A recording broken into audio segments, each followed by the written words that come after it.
Nah, kebetulan di materi ini saya mengambil dari ayat yang kita baca tadi bersama, yaitu surat An-Nisa yang ayat ke-36, di mana artinya, dan sembahlah Allah dan janganlah kamu mempersekutukannya dengan segala sesuatu apapun, dan berbuat baiklah kepada kedua orang tua, karib kerabat, anak-anak yatim, orang-orang miskin, tetangga dekat dan tetangga jauh, teman sejawat, ibnu sabil, dan hamba sahaya yang kamu miliki. Sungguh Allah tidak menyukai orang yang sombong dan membanggakan diri. Dari ayat ini kita sebagai manusia harusnya memiliki dua akhlak, yaitu akhlak hablum minallah dan hablum minan nas. Hablum minallahnya di sini yaitu menyembah kepada Allah dan tidak mempersekutukannya, menyembah dengan berbagai bentuk ibadah. Nah, kalau hablum minan nas yaitu berbuat baik dengan kepada seluruh kedua orang tua, kerabat dan lain sebagainya tersebut, sehingga kita tidak menjadi orang yang sombong dan membanggakan diri. Nah, kebetulan di materi ini Bapak Ibu sudah ringkasannya sudah saya kirim ke grup dulu tentang UNI, tapi sebenarnya itu tidak semua, hanya sedikit. Saya ambilnya dari bukunya Personality Plus. Mungkin ada yang tidak tahu Bapak Ibu dari Personality Plus ini. Personality Plus di sini tujuannya itu untuk bisa memahami orang lain dengan cara memahami diri kita sendiri.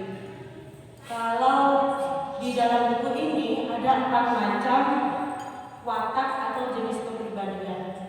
Yang pertama sanguinis, yang kedua melankolis, yang ketiga koleris, yang keempat flegmatis.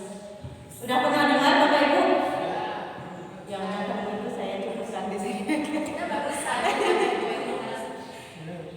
Nah, kita lihat satu persatu ya. Dari keempat watak kepribadian ini itu memiliki kelebihan dan kekurangan masing-masing. Kalau sanguinis biasa disebut dengan si populer. Biasanya orangnya itu kepribadiannya menarik. Kemudian dapat menghidupkan suasana. Si yang memiliki humor yang tinggi sehingga suasana bisa menjadi lebih menarik. Kemudian suka membantu, kreatif, lebih suka dipuji, mudah bergaul dan juga mudah berminta maaf. Ada juga kekurangannya tidak disiplin, pelupa, banyak bicara, moody, tidak konsisten dan emosinya meledak-ledak. Nah, ini adalah sanguinis. Kira-kira apakah ada yang merasa di sini berkepribadian sanguinis? Belum. Oke, kita lanjut lagi. Selanjutnya adalah melankolis.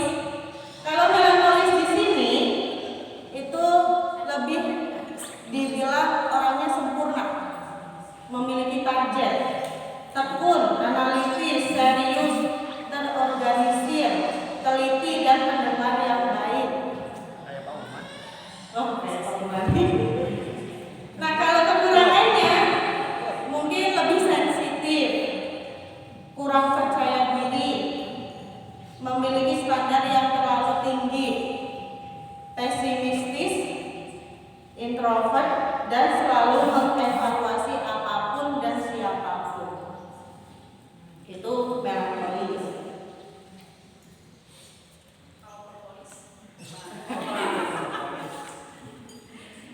Ada yang bisa mengira-ngira diri saya kayaknya di mana ya? Katanya sepotong. Sepotong. Ada lagi yang koleris. Koleris itu lebih ke kuat. Kelebihannya berbakat pemimpin, dinamis dan aktif, tegas, bisa mendelegasikan pekerjaan, problem solver dan bebas serta mandiri.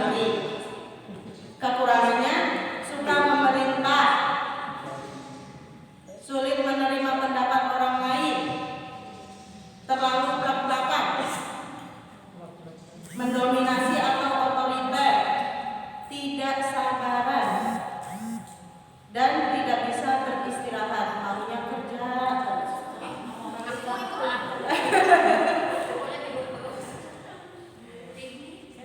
Yang terakhir itu adalah flegmatis. Flegmatis di sini adalah si damai. Nah, flegmatis di sini kelebihannya rendah hati, tenang dan sabar, pintar menyembunyikan perasaan, follower yang baik, menghindari konflik, dan selera humor yang garing. Garingnya, humornya nggak bisa buat ngakak.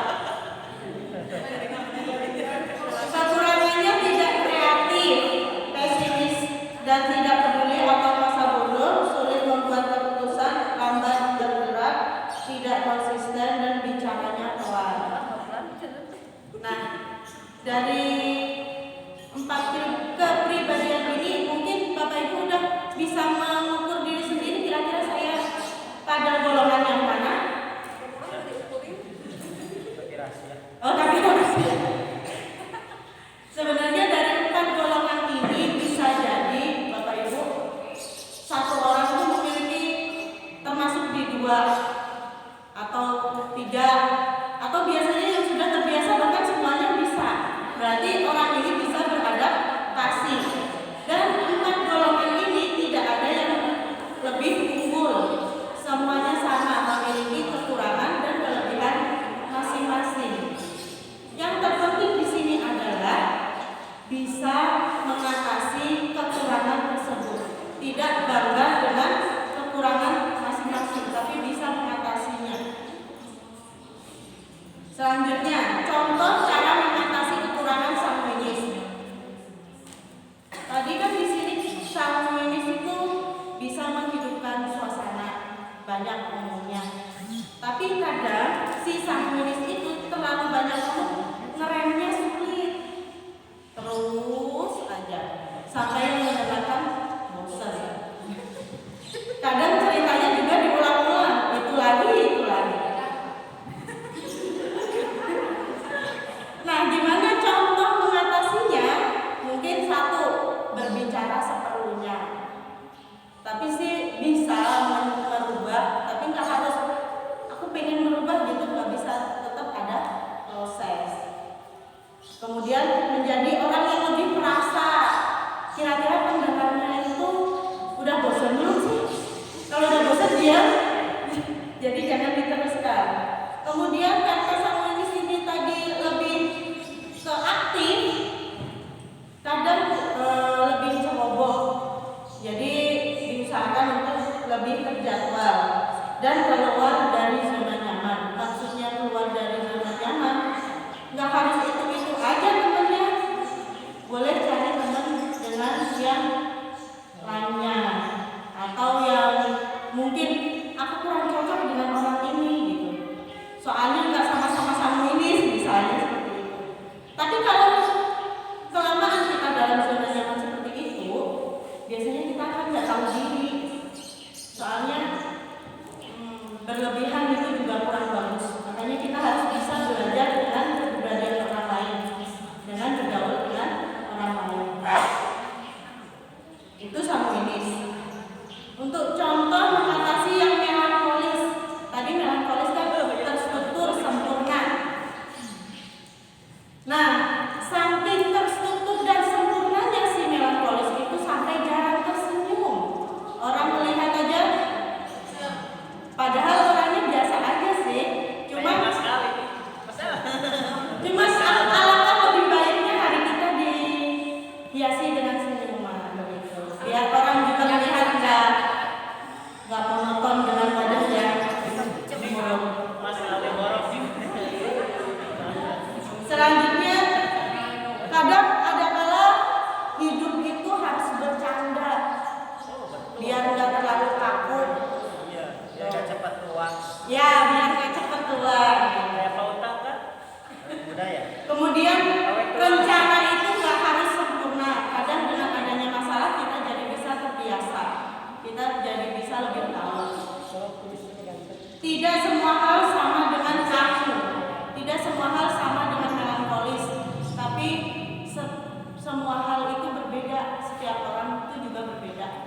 tidak harus distandarkan dengan standar diri masing-masing.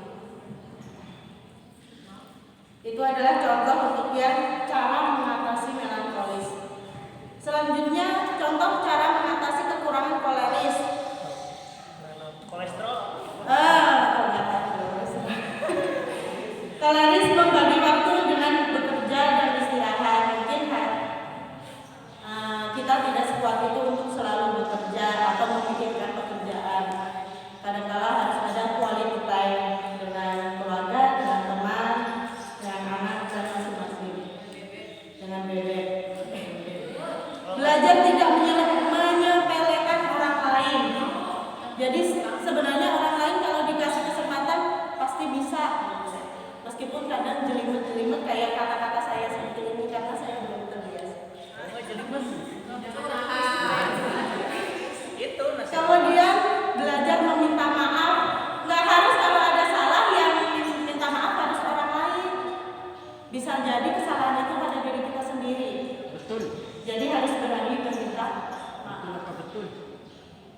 Yang terakhir untuk pragmatis, si damai yang selalu tenang, berusaha untuk membangkitkan semangat, lebih semangat lagi, berusaha terlibat dengan segala hal, jangan hanya pada yang disuruh aja, selesai beres, tapi berusaha untuk mengikuti dengan kegiatan-kegiatan yang baru agar lebih berkembang. Jangan hanya menjadi follower, tapi berusaha untuk menjadi yang menggerakkan, tidak hanya pengikut aja, berpotensi kepada tujuan dan punya pendirian. Itu ada penjelasan sedikit tentang gimana sih caranya kita mengatasi kepribadian masing-masing. Tapi dari sini sebenarnya perlu adanya belajar, tidak bisa berubah sekaligus, tapi belajar sedikit demi sedikit. Nah, yang lebih penting dengan adanya kita tahu diri kita itu pada posisi yang mana, pada watak dan kepribadian yang mana, kita itu jadi mengerti kekurangan dan kelebihan diri kita sendiri. Kalau yang banyak ngomong mungkin lebih ke dikurangi atau omongnya yang lebih penting. Kemudian sebelum mengenali orang lain, kenali dulu sendiri. Kebanyakan orang kan lebih mudah mengkritik orang lain daripada mengkritik diri sendiri. Nah, seperti itu. Nah, kalau sudah tahu kelebihan dan kekurangan, sudah bisa memperbaiki kekurangan masing-masing, insya Allah kita akan menjadi pribadi yang lebih menyenangkan, tidak monoton, dan bisa bekerja sama dengan tim. Kemudian orang yang berbeda itu belum tentu salah. Jadi mungkin saya berbeda dengan Bu Suci, tapi belum tentu saya salah dengan Bu Suci. Jadi bisa jadi berbeda itu dari watak atau kepribadian dan tidak bisa disalahkan. Karena siapa tahu si orang tersebut sebenarnya berusaha untuk memperbaiki sifat atau kepribadian tersebut.